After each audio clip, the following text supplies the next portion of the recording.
الحمد لله الذي أبدأ الأفلاك والأرضين والصلاة والسلام على رسوله الكريم أما بعد فأعوذ بالله من الشيطان الرجيم بسم الله الرحمن الرحيم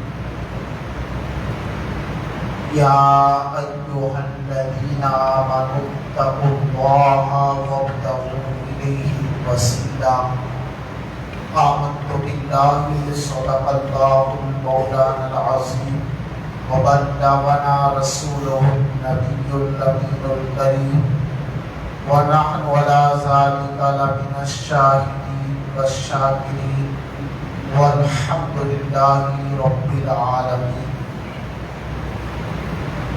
معزز مکرم محترم سماحان مصطفیٰ سامنے تشریف فرما سامعین کرام، آئیے سب سے پہلے یہی عقیدت اور محبت کے ساتھ اپنی اور ساری کائنات کے مرکز عقیدت مصطفیٰ جان رحمت صلی اللہ تعالی علیہ وسلم کی بارگاہ میں درود پاک کا نذرانہ پیش کریں تو گفتگو کا آغاز کروں. اللہم صلی علی سیدنا مولانا محمد وعلی آل سیدنا مولانا محمد بارک وسلم. صلو علیہ صلاۃ و سلام علیک یا سیدی یا رسول اللہ صلی اللہ تعالی علیہ وسلم. الحمدللہ، اللہ رب العزت کا کرم و احسان، اس کا فضل ہے کہ آج ہم اور آپ سب اللہ کے گھر میں جمع ہو کر بھی ایک اللہ کے برگزیدہ بندے، ایک اللہ کے ولی جس کو دنیا آج محبوب یزدانی، قطب ربانی، تاریخ السلطنت، بشارت مصطفیٰ، میر سید محمد اشرف جہانگیر سمنانی قدس سرہ العزیز کے نام سے جانتی ہے، اور جنہیں ہم عقیدت کی زبان میں مخدوم پاک کے نام سے یاد کرتے ہیں. الحمدللہ، آج ان کے عرس سراپا قدس کا دن ہے. اللہ پاک سرکار مخدوم پاک کے فیض سے ہم سب کو مالا مال فرمائے. اللہ رب العزت پوری دنیا کو آپ کے فیض سے مستفیض فرمائے. بڑی عقیدت کے ساتھ اور بڑے ادب اور احترام کے ساتھ بارگاہ مخدوم پاک میں ہمارے عظیم ثنا خان مصطفیٰ جنید برکاتی صاحب نے نذرانہ پیش کیا. اللہ رب العزت قبول فرمائے. اور ایک بڑے ادب اور احترام کے ساتھ سرکار مخدوم پاک کی بارگاہ میں یہ نذرانہ عقیدت پیش کرنے کے لیے میں آپ حضرات کے سامنے حاضر ہوا. دیکھیے، اللہ والوں کا ذکر کرنا، اللہ والوں کی یاد بنانا، اللہ والوں کا ذکر جمیل کرنا، ان کی باتیں سننا اور ان کی باتیں سنانا، یہ محض اللہ رب العزت کا فضل ہوا کرتا ہے. اور یہ جس پر اللہ کا فضل ہوتا ہے انہی کی زبان پر اللہ پاک اپنے محبوب بندوں کا ذکر جاری فرماتا ہے. اگر اللہ والے نہ چاہے تو ہماری زبانوں میں نہ وہ تاثیر، نہ ہماری زبانوں میں وہ طاقت ہے کہ ہماری زبانوں پر ان برگزیدہ ہستیوں کے نام آ سکے. یہ اللہ والے جب چاہتے ہیں تب ان کو اپنا ذکر جب کروانا ہوتا ہے تو اللہ کے ولی خود اپنے غلاموں کی زبانوں پر اپنا ذکر جاری فرما دیتے ہیں. یہ محض اللہ والوں کے کرم سے ہوتا ہے. اور ہم ذکر کرتے کیوں ہیں؟ وجہ کیا ہے؟ تو ذکر صرف اس لیے کرتے ہیں کہ وہ ہمارے محسن ہیں، ان کا ہم پر بڑا احسان ہے. اور جس پر احسان ہو تو جو احسان مند انسان ہے وہ اپنے محسنوں کا کبھی احسان فراموش نہیں کرتے، اپنے محسنوں کا احسان کبھی بھولا نہیں کرتے، اس لیے کہ قیامت کے دن ہر گہرے سے گہرا دوست جو ہے اس وقت ہمارا دشمن ہوگا، لیکن یہی اللہ کے ولی ہوں گے کہ حشر کے میدان میں بھی اپنے غلاموں کا ہاتھ نہیں چھوڑیں گے۔ اور جہاں پر اللہ والوں کا ذکر ہوتا ہے، اور جہاں پر اللہ والوں کی باتیں ہوتی ہے، اور جہاں پر اللہ والوں کی ذکر کی مجلسیں سجائی جاتی ہے، وہاں پر خصوصی طور پر پروردگار عالم کی رحمتوں کا نزول ہوا کرتا ہے، اللہ رب العزت کا فضل برسا کرتا ہے۔ جہاں ذکر اللہ والوں کا ہوتا ہے، اللہ کے فضل سے مصیبتیں ٹل جاتی ہے، مشکلیں آسانیوں میں تبدیل ہو جاتی ہے، آسانیاں گھر کر جاتی ہے، مشکلوں کا خاتمہ ہوتا ہے، اور جہاں اللہ والوں کا ذکر ہوتا ہے، رحمت خداوندی کا نزول ہوا کرتا ہے، نزول ہوا کرتا ہے۔ یہ اللہ والوں کے ذکر کی برکتیں ہیں اور ان کی عظمتیں، ان کی فضیلتیں ہیں۔ اور چونکہ ہمارا جو مسلک ہے اہل سنت والجماعت، یہ مسلک مکمل ادب ہے، اور ہمارا جو مسلک ہے وہ مسلک صوفیہ ہے، کیونکہ الحمدللہ رب العالمین ہم جب بھی اپنے محسنوں کا ذکر کرتے ہیں، اللہ کے محبوبوں کا ذکر کرتے ہیں، اللہ والوں کا جب بھی ذکر کرتے ہیں، تو نہ تو غلو کرتے ہیں، نہ حد سے زیادہ کوئی باتیں کرتے ہیں، نہ ان کی شان میں ایسی باتیں کرتے ہیں جو ان کی ذات میں نہ ہو۔ یہ تو وہ کریں کہ جس کے پاس میں کوئی سرمایہ نہ ہو، جن کے پاس میں کوئی سامان نہ ہو۔ الحمدللہ رب العالمین ہمارے بزرگوں کے پاس میں، اور ہمارے بزرگوں کی شانیں اتنی بڑی ہے کہ ہماری زندگیاں ختم ہو سکتی ہے، ہماری بزرگوں کی زندگی کا ایک باب بھی کبھی ختم نہیں ہو سکتا، اتنی زندگیاں اور اتنے سامان ہے ہمارے بزرگوں کے پاس میں، اور اتنی بڑی شان ہے۔ سرکار غوث پاک رضی اللہ تعالیٰ عنہ کے بارے میں آیا ہے کہ سرکار غوث پاک کی شان تو یہ تھی کہ جتنی کتابیں غوث پاک کی شان میں لکھی گئی ہے، کسی اور ولی کی شان میں نہیں لکھی گئی ہے۔ غوث پاک کا مقام بیان کرتے ہوئے بزرگان دین نے لکھا ہے کہ سرکار غوث پاک کو رب نے وہ مقام عطا فرمایا تھا کہ لیتے لیتے اگر کروٹ بدل دیتے تھے، کرامت ظاہر ہو جایا کرتی تھی۔ اتنا بڑا مقام اللہ رب العزت نے ہمارے اسلاف کو عطا فرمایا، ہمارے بزرگوں کو عطا فرمایا۔ چونکہ آج بڑے ادب کے ساتھ میں صرف بارگاہ مخدومی میں نذرانہ پیش کرنا ہے، اللہ رب العزت قبول فرمائے، اور اللہ پاک سرکار مخدوم پاک کے فیض سے ہمیں مالا مال فرمائے۔ دیکھیے اللہ رب العزت نے ہر ایک ولی کو الگ الگ شان سے سرفراز فرمایا ہے۔ اب یاد رکھیں کہ اگر کوئی انسان ایک پھول کی یا گلاب کی تعریف کرے تو اس سے یہ یقینی طور پہ کبھی لازم نہیں آئے گا کہ اس نے ایک چمیلی کی توہین کر دی ہے، نہیں۔ اگر مخدوم پاک کی ہم تعریف کریں اس سے یہ کبھی لازم نہیں آئے گا کہ سرکار غریب نواز کی توہین ہو گئی ہے، یا سرکار غریب نواز کی ہم تعریف کریں تو یہ کبھی ہم کہہ نہیں سکتے کہ سرکار غوث پاک کی شان کو ہم نے گھٹا دیا ہے، یہ کبھی نہیں ہو سکتا۔ دیکھیے اللہ رب العزت نے ہر ایک ولی کو اپنا مقام عطا فرمایا ہے، ہر ایک ولی کی اللہ رب العزت نے بڑی شان بیان کی ہے، اور اللہ والوں کا ذکر تو قرآن مقدس میں موجود ہے، اللہ والوں کا ذکر تو احادیث رسول کے اندر بھی موجود ہے۔ اللہ رب العزت نے مختلف آیات کے اندر اپنے محبوب بندوں کا ذکر بھی فرمایا ہے۔ کہیں اللہ رب العزت فرماتا ہے الا ان اولیاء اللہ لا خوف علیہم ولا هم یحزنون، اللہ نے فرمایا میرے محبوب بندے تو وہ ہیں انہیں نہ کسی چیز کا غم ہے، نہ کسی چیز کا خوف ہے۔ پھر آگے چل کے اللہ نے فرمایا ان اولیاءہ الا المتقون، اللہ نے فرمایا میرے ولی تو وہ ہیں جن کے دن رمضان جیسے، جن کی راتیں شب قدر جیسی گزرا کرتی ہے۔ اللہ نے فرمایا میرے ولی تو وہ ہیں جس کا سینہ مرکز مصطفیٰ کا مدینہ ہے۔ اللہ نے فرمایا میرے ولی تو وہ ہیں جن کے سینے کے اندر کینہ نہیں، مصطفیٰ کا مدینہ ہے۔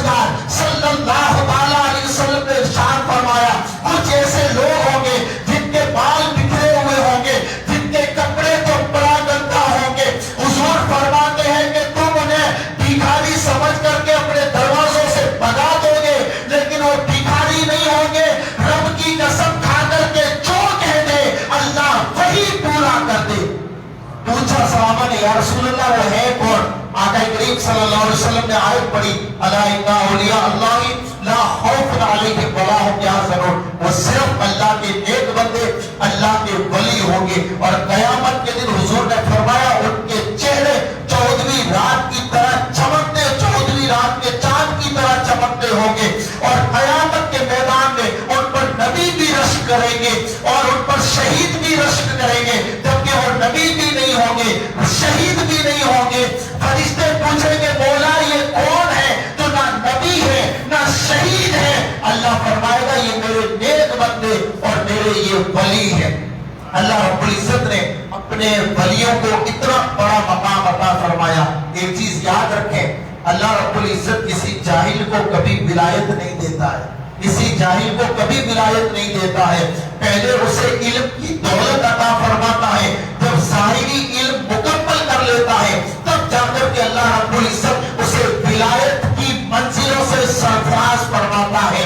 اب یہ ولایت کی منزلیں بھی الگ الگ ہیں۔ سرکار جنید بغدادی رحمت اللہ علیہ کے نزدیک ولایت کی 100 منزلیں ہیں اور ولایت کے 28 درجات ہیں۔ یہ ولایت کے اقسام ہیں، ولایت کی منزلیں ہیں، ولایت کے درجات ہیں۔ آج میرا یہ کوئی موضوع نہیں، آج صرف ایک سرکار مخدوم پاک کی سیرت کے اوپر ہمیں بیان کرنا ہے اور ان کی بارگاہ میں خراج عقیدت پیش کرنا ہے۔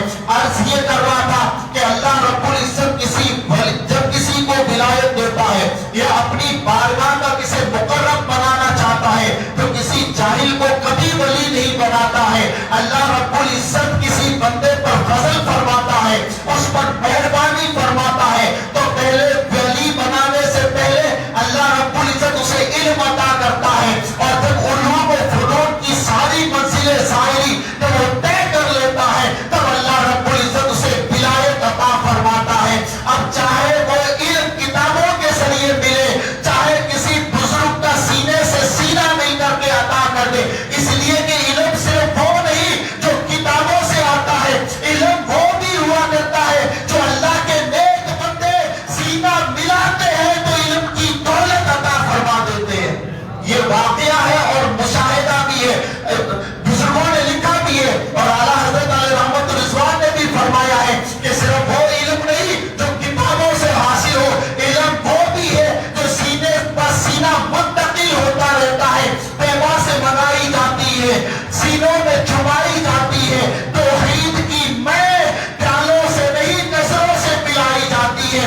اللہ کے ولی ایسے بھی ہیں جو نظر سے نظر ملاتے ہیں، علم کی دولت عطا فرما دیتے ہیں۔ سرکار مخدوم اشرف سمنانی رضی اللہ تعالی عنہ آپ جب پیدا ہوئے نا تو پیدا ہونے سے 3 مہینے پہلے آپ کی بشارتوں کے ڈنکے بجے ہیں پورے سمنان کے اندر، اور آپ سمنان کے بادشاہ بھی بنے ہیں، اور مصطفیٰ کریم علیہ السلام نے آپ کی والدہ کے خواب میں آ کر کے انہیں بشارت عطا فرمائی، حضور مخدوم پاک کی ولادت کی، اور سرکار مخدوم پاک والدہ کی طرف سے حسنی سید ہے اور والدہ کی والد کی طرف سے آپ حسینی سید ہے۔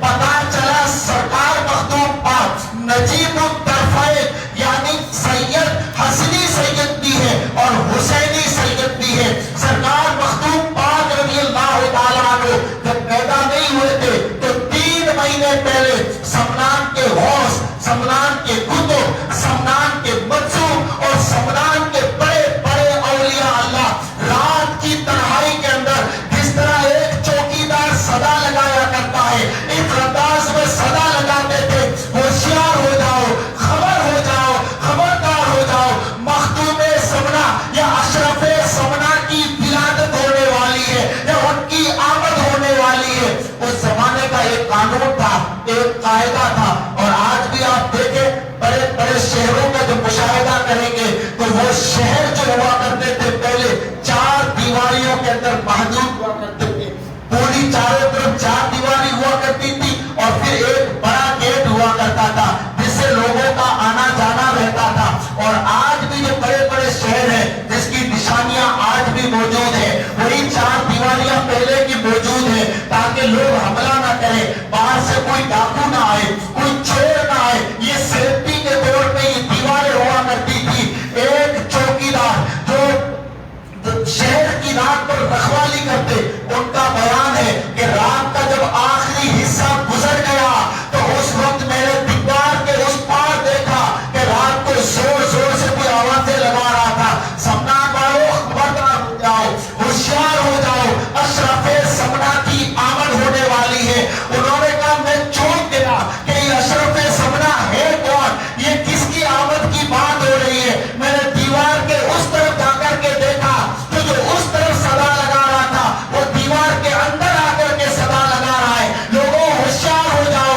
اشرف سمنا کی آمد ہونے والی ہے۔ ان چوکیدار کا کہنا ہے کہ جب میں قریب جا کر کے غور سے دیکھا کوئی اور شخص نہیں تھا، سمنان کے سب سے بڑے منصور ابراہیم منصور تھے جو زور زور سے صدا لگا رہے تھے، لوگوں ہوشیار ہو جاؤ، اشرف سمنا کی آمد ہونے والی ہے۔ پتہ چلا مخدوم پاک کوئی عام نہیں ہے، وہ ذات ہے جس کی آمد کی بشارت وقت کے ولیوں نے عطا فرمائی ہے، وقت کے ولیوں نے عطا فرمائی۔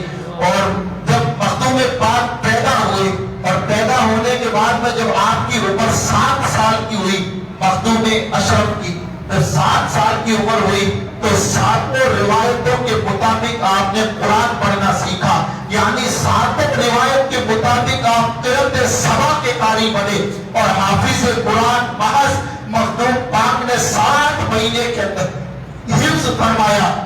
اور جب آپ کی عمر مبارک 14 سال کی ہوئی تب جتنے بھی ظاہری علوم اور فنون تھے تمام سے آپ فراغت حاصل کر کے اس وقت کے سب سے بڑے عالم بنے۔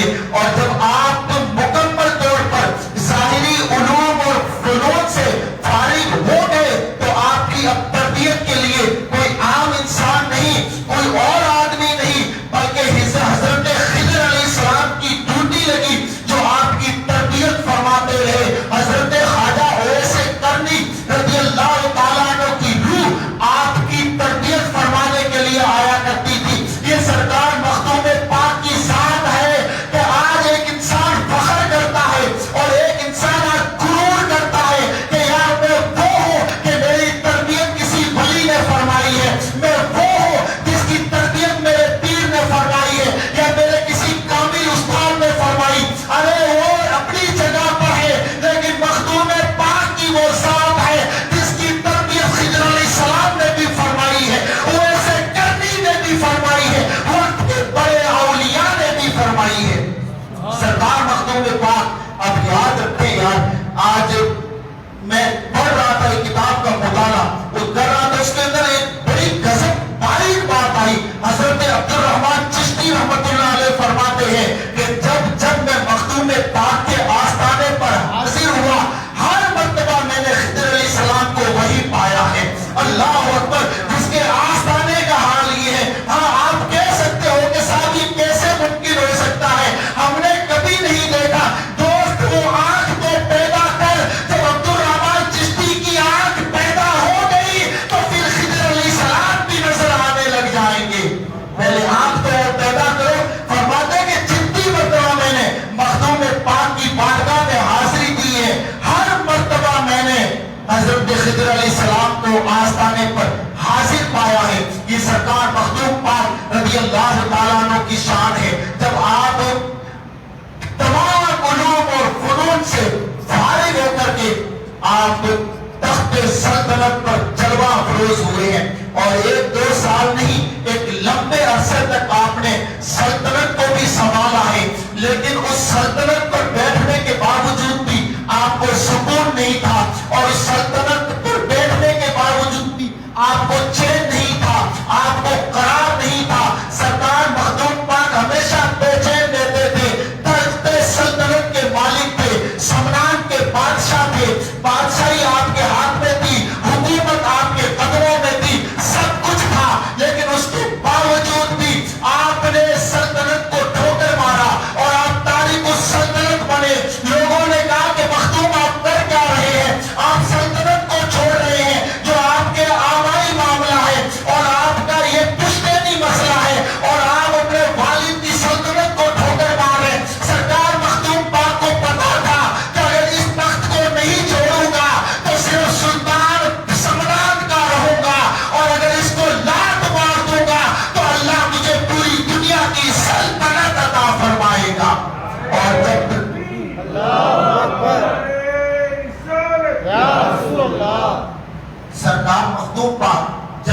سمنان کے تخت پہ رہے، صرف سمنان کے بادشاہ رہے، اور جیسے ہی تخت سمنانی کو لات ماری ہے، پروردگار عالم نے پوری دنیا کی بادشاہی عطا فرما دی۔ اس لیے ایک آپ کا لقب جہانگیر بھی ہے، یعنی میر سید اشرف جہانگیر، پوری دنیا کو گرفت کرنے والے، پوری دنیا کو پکڑنے والے۔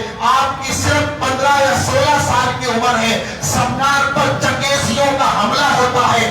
آپ نے اپنے تمام وزراء کو بلایا، تمام وزیروں کو بلا کر کے میٹنگ لی ہے، اور آپ نے فرمایا کہ چنگیزیوں کا حملہ ہے، اس کا مقابلہ کیسے کیا جائے۔ اس وقت آپ کم سن تھے، اب میں چھوٹے تو نہیں کہوں گا، صرف کم سن تھے، 9 عمر تھے، کیونکہ وہ ہمارے بڑے ہیں، اور اللہ رب العزت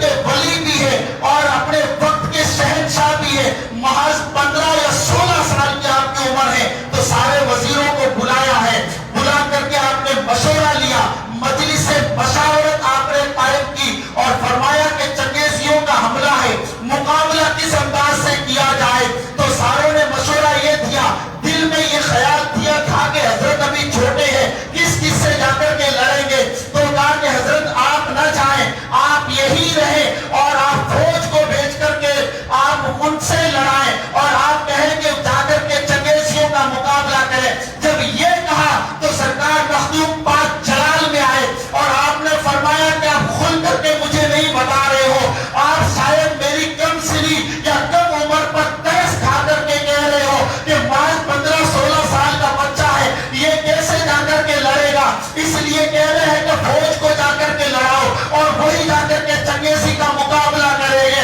میرے مخدوم نے فرمایا میں مصطفیٰ جان رحمت کا بیٹا ہوں، میری عمر تو 16 سال ہے، ورنہ جنگ تو علی اصغر نے 6 مہینے کی عمر میں بھی کر لی تھی۔ آپ نے فرمایا جنگ تو ہمارے خاندان کی ریت ہے، یہ تو تاریخ میں ہے ہی نہیں کہ رسول کا شہزادہ بیٹھا رہے اور فوج کو کہے جا کر کے لڑے۔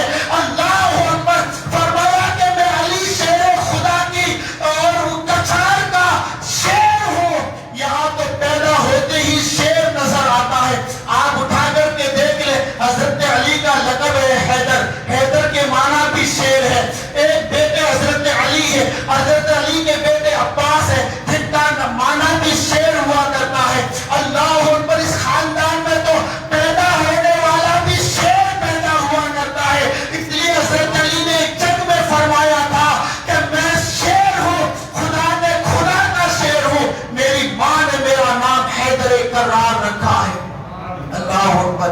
یہ خاندان مصطفیٰ ہے، یہ حضور کا گھرانہ ہے۔ ایک جنگ کا موقع تھا، حضرت علی نے اپنے بیٹوں کو بلا کر کے مشورہ کیا ہے، اور مشورہ کیا تو آپ نے فرمایا سامنے 50,000 کا لشکر ہے، کوئی ہے جو لڑے، کوئی ہے جو کھڑا ہو جائے۔ تو حضرت امام حسن کھڑے ہوئے، اور کھڑے ہو کر کے فرمایا کہ ابا جان میں جا کر کے لڑوں گا۔ حضرت علی نے فرمایا بیٹھ جاؤ، میں نے یہ نہیں کہا کہ نبی کا بیٹا لڑے، میں نے کہا علی کا بیٹا لڑے۔ ذرا غور کرو جملوں پر، یہ نہیں فرمایا علی نے فرمایا میں نے یہ تھوڑی کہا کہ نبی کا بیٹا لڑے جا کر کے، میں نے کہا کہ علی کا بیٹا جائے۔ ویسے امام حسن بھی علی کے ہیں، لیکن حضور نے فرمایا ہے کہ حسن اور حسین میرے بیٹے ہیں۔ اس وقت عباس کھڑے ہوئے تھے، عباس علم بردار جو کربلا کے میدان کے اندر ایک جرأت دکھائی تھی، وہ کھڑے ہوئے۔ حضرت علی نے فرمایا بیٹے ابھی تم چھوٹے ہو، پہلی دفعہ جنگ میں جا رہے ہو، کیا ان سے لڑ پاؤ گے؟ سامنے 50,000 کا لشکر ہے۔ عرض کرتے ہیں ابا حضور مجھے ایک دفعہ بھیج کر کے دیکھے، اگر خیبر کا منظر یاد نہ دلا دوں تو پھر مجھے کہنا۔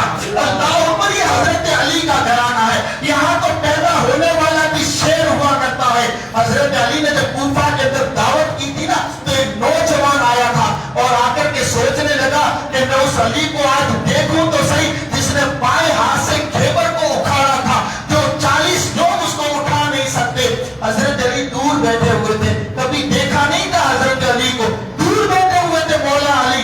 تو حضرت علی نے اسے بلایا، بلا کر کے کہا بیٹا ادھر آؤ۔ ڈر گیا، وہ کاٹ گیا، جو زبان پہ سوال تھا وہ بھول گیا، سوال ذہن سے نکل گیا۔ حضرت علی نے فرمایا بیٹے کیا سوچ رہے تھے، کیا سوچ رہے تھے؟ اور اس وقت حضرت علی 2 روایتیں آئی ہیں۔ ایک روایت آئی ہے کہ حضرت علی اکھروں کہ حضرت علی سوکھی روٹی چبا رہے تھے. 2 روایتیں آئی ہیں. تو اس شخص نے کہا کہ یہی وہ علی ہے کیا جو اخروٹ کو چبا نہیں سکتا؟ خیبر کے اندر وہ دروازہ کیسے اکھاڑا ہوگا؟ یہی سوال تھا اس کے ذہن کے اندر. حضرت علی نے بلا کے کہا بیٹا کیا سوچ رہے تھے؟ کہا حضور کچھ بھی نہیں. کہ بتائیں تو صحیح سوچ کیا رہے تھے؟ اس نے کچھ نہیں بتایا. تو حضرت علی نے کہا تو یہ سوچ رہا تھا کہ اس بابے نے کیسے جا کر کے دروازہ اکھاڑا ہوگا؟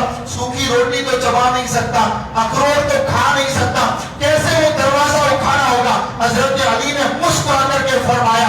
اس نوجوان کا بیان ہے, حضرت علی نے امامہ سر پہ رکھا اور واپس لباس کو درست کیا, اور جب کھڑے ہوئے تو واقعی میں شیر خدا نظر آنے لگے.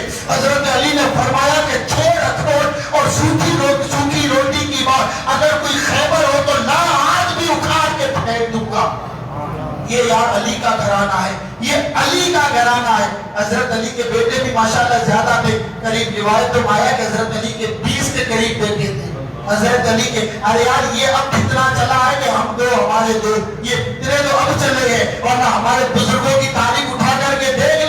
حضرت غوث پاک کے 30 بیٹے ہوئے ہیں, حضرت امام موسیٰ کاظم کے 20 بیٹے ہوئے ہیں. یہ تو پرانی روایت ہے. اور حضور نے فرمایا بھی ہے کہ میں کثرت امت کی وجہ سے سارے نبیوں میں فخر کروں گا, اس لیے کہ میری امت زیادہ ہے. یہ یار آج کے فتنے ہیں, ورنہ ہمارے بزرگوں کے تو کثیر اولاد ہوا کرتی تھی. اللہ اکبر. سرکار غوث پاک رضی اللہ تعالیٰ عنہ کے 30 سے زیادہ بیٹے ہوئے ہیں. یہ ہمارے بزرگوں کی شان تھی. سرکار مخدوم پاک نے فرمایا یہ ہمارے خاندان کی ریت ہی نہیں ہے کہ میں لشکر کو بھیج کر کے کہوں تم لڑو اور میں گھر کے اندر بیٹھا رہوں. یہ ہو ہی نہیں سکتا. میں اس ذات کا نواسا اور اس ذات کا بیٹا ہوں کہ ایسی کوئی جنگ بھی نہیں ہوئی ہو جس جنگ کے سپہ سالار کمانڈر مصطفیٰ کی ذات نہ بنی ہو. اللہ اکبر. حضور کی ذات نہ بنی ہو. آپ نے دیکھا ہوگا تاجدار کائنات صلی اللہ علیہ وسلم نے ہجرت فرمائی ہے, وہاں سے لے کر کے سن ہجری 11 میں حضور کا وصال ہوا ہے. صرف ماتر 10 سال کے اندر, اس سے بھی کم عرصے میں ایسا دنیا میں کوئی کمانڈر پیدا نہیں ہوا ہے, ایسا کوئی جنگجو پیدا نہیں ہوا ہے جس نے ماتر 10 سال کے اندر میں 60 یا 70 سے زیادہ جنگیں لڑی ہو. یہ صرف مصطفیٰ کی ذات ہے, اور ہر جنگ کے کمان مصطفیٰ کی ذات رہی ہے, اور ہر جنگ کے سپہ سالار کائنات کے تاجدار بنے ہیں. یہ سرکار مخدوم پاک رضی اللہ تعالیٰ عنہ کی ذات. آپ نے سلطنت کو ٹھوکر ماری, اور سلطنت کو ٹھوکر مار کر کے آپ نے سرزمین ہندوستان کا سفر کیا ہے. ویسے تو شان تو اتنی بڑی ہے سرکار مخدوم پاک کی, سب سے بڑی شان یہ اور سب سے بڑی فضیلت یہ ہے, ساری فضیلتیں اپنی جگہ, اور صرف یہ فضیلت اپنی جگہ کہ سرکار مخدوم پاک حسنی بھی سید ہے, حسینی بھی سید ہے. حضور کا گھرانہ